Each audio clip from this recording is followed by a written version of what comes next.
Are you considering purchasing a property and want to know if a 15 or 30-year mortgage is better for you? Knowing the difference between the two can help you tailor your finances now to better achieve your financial goals. In this video, I'm chatting with my preferred lender, Jess Fisher, and we're going to talk to you about the differences between a 15 and a 30-year mortgage, break down those pros and cons for you, and help you decide what is a good choice for you with your financial goals now. If this is your first time to the channel, welcome. This channel is all about living in SALIDA, Colorado in the real estate market here. So if that interests you, be sure to subscribe and hit the bell for notifications so you're the first to know when new informative videos become available. My name is Monica McCarthy. I'm a realtor that specializes in SALIDA, Colorado and surrounding areas. So if you are interested in coming here, please be sure and reach out to me. I'd be happy to be a resource for you. All of my information is below, and you can schedule a time to chat with me, and I'd be happy to chat with you more about living in the SALIDA, Colorado area. And this is Jess Fisher. All of his contact information is below. So if you are interested in mortgages, the need for mortgages, moving to Salida or all of Colorado, he'd be able to help you with that. All right. Thanks for being here, Jess. Absolutely. Okay. So we're going to talk about the differences between a 15-year and a 30-year mortgage. And so to really help you understand, break down the numbers and decide, what's a better choice for you with your finances. So let's just talk a little bit about, what's a 15-year mortgage, what's a 30-year mortgage? Yeah, so essentially a 15-year and 30-year mortgage is talking about the amortization period. So how long you're going to be able to have that mortgage and when it gets paid off. Okay. Get a 15-year mortgage will be paid off 15 years. Get a 30-year mortgage paid off in 30 years. Okay. I guess some of the differences and similarities is with the 15-year mortgage, you're going to have a lower interest rate. Okay. But you're also going to be paying more towards the principal of the house. Okay. So over that 15-year lifespan, you're going to pay less interest. If we have a mortgage, we pay a lot in interest. So much. And whether the interest rates are at 7% or 3%, it's still a decent amount over that 30-year period that you're paying. Sure, it really adds up. It does. Your payment's going to be higher with that 15-year, and it's going to be lower with a 30-year. Okay. So you get a higher interest rate with a 30-year. Okay. But your mortgage payment is lower because it's spread out over 30 years. Okay. On a 15-year, your interest rate's lower, your payment's higher, but then that's because it's compressed to 15 years, and obviously you pay off your house faster. So then if somebody's really, breaking down the numbers, you're in a financial position to, consider both options. What are some benefits of choosing that 15-year? Who would want to do that? Why would you want to pay more every month if you don't have to? Well, one, because you're saving on interest. Okay. That's probably the biggest savings by going with a 15. Maybe they're buying their forever home and they just want to get it paid off as quickly as possible to free up cash in the future.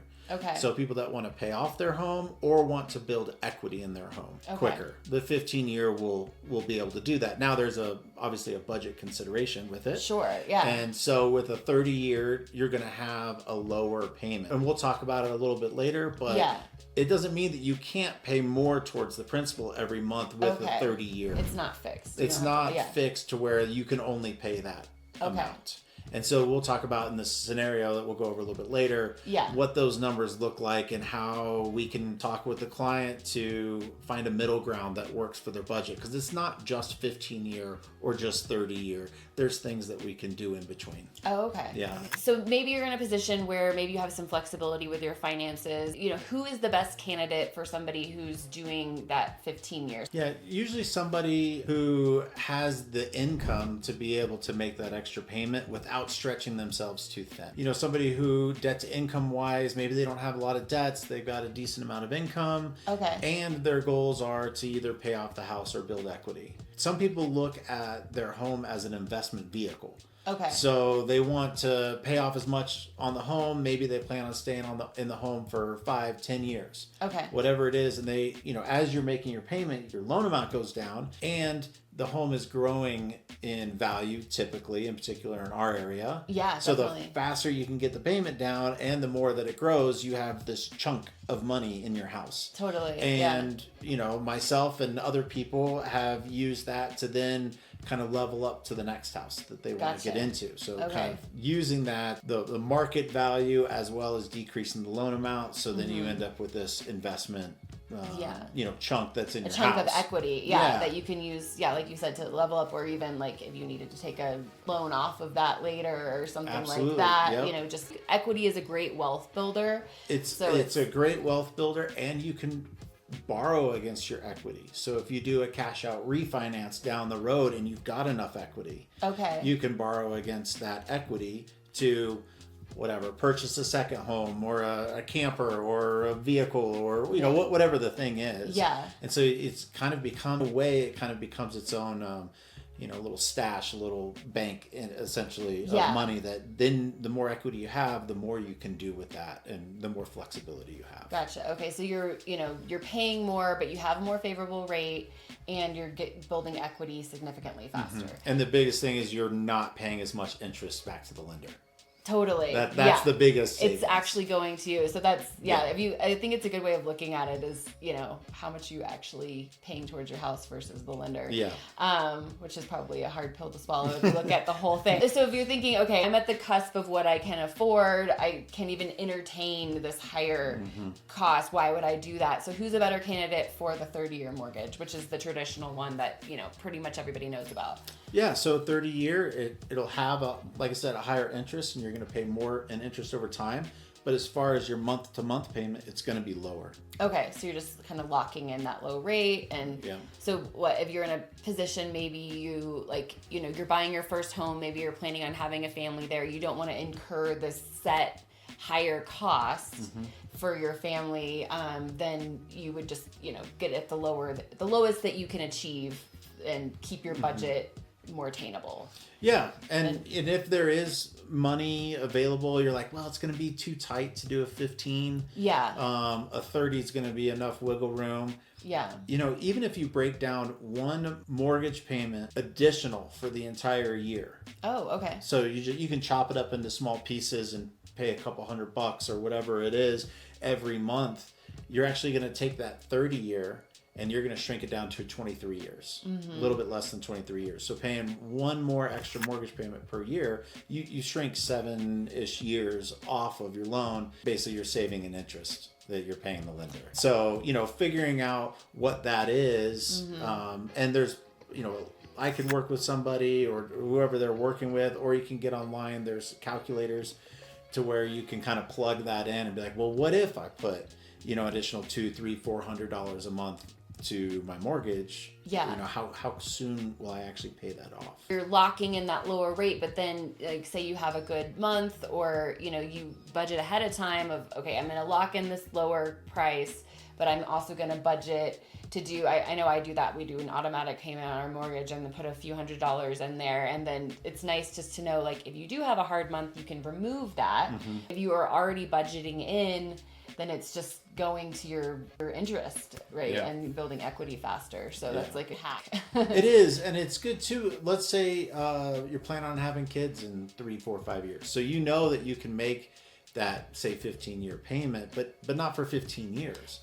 So if you budget and put it in your mind that I'm going to make that 15-year payment for 3 years. And then as the family grows, that obviously, incurs more expenses for the family. And so then you can kind of back off of it, but you've put yourself ahead.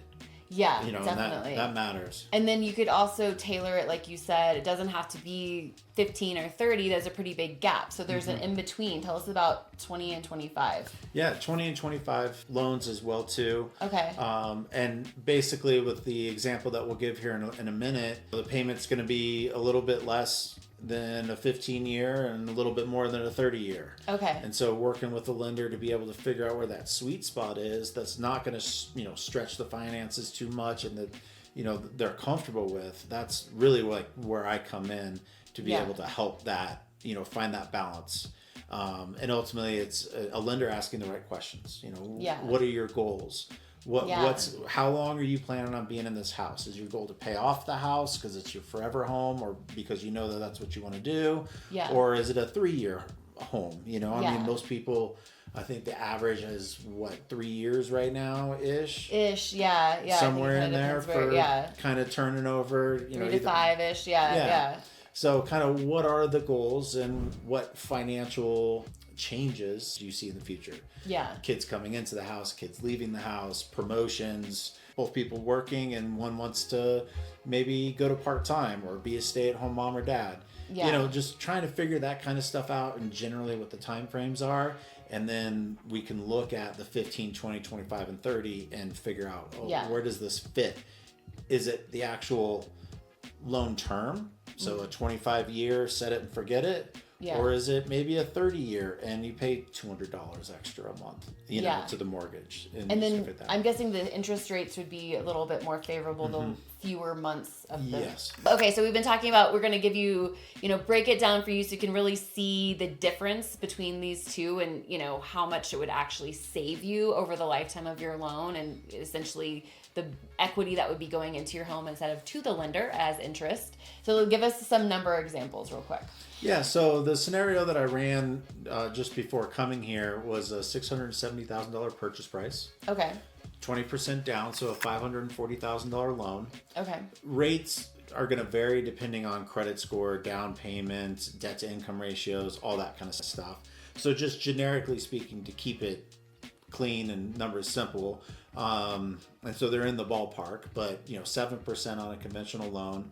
Okay. It may actually be in the high mid sixes, but we're just gonna go with 7. So we're gonna round it up, and then just to stop you there. So 670. That's a good, you know, median price point for the Salida, Colorado area. So I think that's a good number to start with. So okay, so keep going there. And then on a 15-year, we're looking at about 6%. So you have a 30-year mortgage at 7%. On a 15-year, you got 6%. So we're ballparking, rounding these. So the difference in payment between the two is $900. Where the benefit comes in is even just after 4 years. On the 30-year mortgage, the borrower will owe $515,000 still on that loan. On the 15-year mortgage, the borrower's going to only owe $440,000.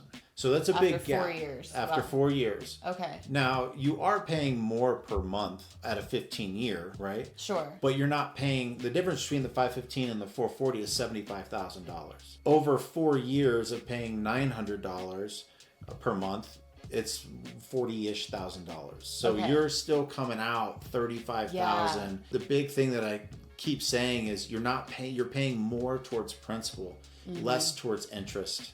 And so that's a huge gap just in 4 years of being able to do that. Again, if you just took that one monthly payment and one extra monthly payment per year and spread it out over 12 months and you went with a 30-year, then you'd be paying it off in like 22, 23 years. Now, the other thing you could do is you could say, okay, well, I don't know what's going to happen in the next 10 years. And so I want to take the 30-year.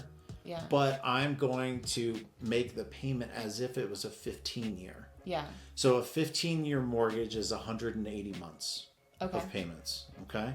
If you took a 30-year mortgage, which the total monthly payments is 360. But if you took that 30-year mortgage, and that's the one that you have. Yeah. But then you're applying the same amount that would have cost you at 15. Okay. Okay. You're actually paying that off in 200 months. Wow. So it's only 20 months longer than just getting the 15-year.